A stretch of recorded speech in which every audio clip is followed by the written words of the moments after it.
नमो भगवते वासुदेवाय नमो नमः। 19वां अध्याय प्रथम स्कंद। यह अंतिम अध्याय है इस ग्रंथ का। इस अध्याय में परीक्षित ने जो कर्म किया था वह करने के बाद अनशन व्रत धारण कर लिया, मतलब भूख प्यास सभी त्याग दिए। उन्होंने जल खान पान सब छोड़ दिया और एक जगह स्थिर होकर भगवान की भक्ति में लग गए। जब परीक्षित अपनी राजधानी में वापस लौटे थे तब उन्हें को ये एहसास हुआ कि उन्होंने जो कर्म किया था वह अत्यंत निंदनीय है। वह बहुत ही बुरा कर्म था और इसका मुझे फल अवश्य ही मिलना चाहिए। वह तो यह चाहते थे कि उनके धन संपत्ति राज्य सब एक क्षण में ही उनसे छीन जाए। उनको बहुत ही बुरा लग रहा था क्योंकि उन्होंने क्रोध में आकर एक ब्राह्मण के साथ ऐसा दुर्व्यवहार किया जो कि उनको बिल्कुल भी शोभा नहीं देता। जब वह इस प्रकार चिंता कर ही रहे थे तभी उन्हें यह समाचार मिलता है कि उन मुनि के पुत्र ने उन्हें श्राप दिया है कि उन्हें तक्षक नाम का सांप डस लेगा आने वाले 7 दिनों के अंदर। यह सुनकर वह प्रसन्न होते हैं, दुखी नहीं होते, प्रसन्न होते हैं। प्रसन्न होकर कहते हैं यही मेरी कर्मों का फल है, यही मेरा प्रायश्चित होगा। इसी से मुझे वैराग्य मिला, कोई तो कारण हुआ जिससे मैं इस संसार के विषय भोगों से बाहर निकला। अब मुझे आसक्ति छोड़ देनी चाहिए और अनशन व्रत धारण कर लेना चाहिए। जब यह लोगों तक समाचार पहुंचा तो लोग उनके पास आकर कहते कि आप विष्णु भगवान के परम भक्त हैं। आप जब तक इस नश्वर शरीर को नहीं छोड़ देते तब तक हम आपके पास ही बैठेंगे। बड़े बड़े विद्वान लोग, ऋषि लोग उनके पास आकर बैठे।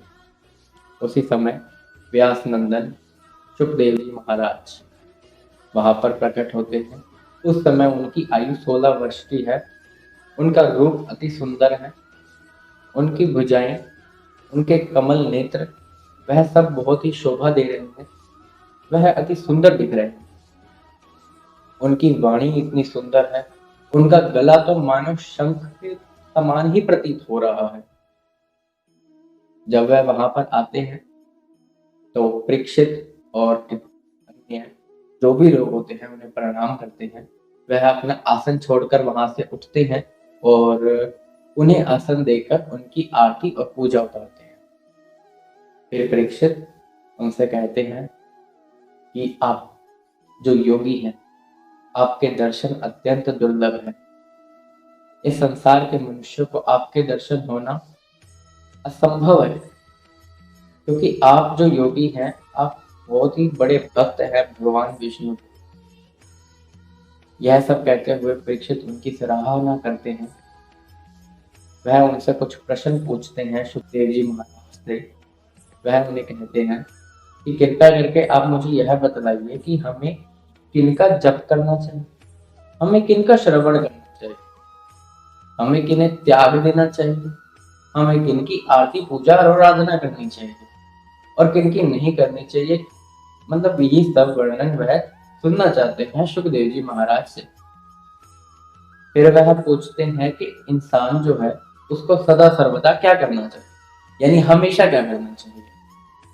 और दूसरा प्रश्न वह यह पूछते हैं कि कृपया करके आप हमें यह बतलाइए कि जिस मनुष्य की मृत्यु निकट है, जैसे यहाँ राजा परीक्षित जिनको तक्षक सांप डसने वाला है 7 दिन में, तो उनकी मृत्यु निकट है, तो वह भी यह पूछ रहे हैं कि जिनकी मृत्यु निकट है उन्हें क्या करना चाहिए। आज के संसार में भी ऐसे लोग हैं जिनको उनकी मृत्यु का पता है, किसी कारण से, किसी बीमारी से या अन्य किसी रोग से। तो उस समय उन्हें क्या करना चाहिए, ऐसे प्रश्न है उनसे।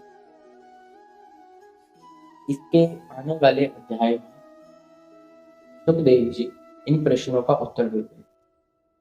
यहाँ पर प्रथम स्कंद समाप्त होता है। जय श्री राधे।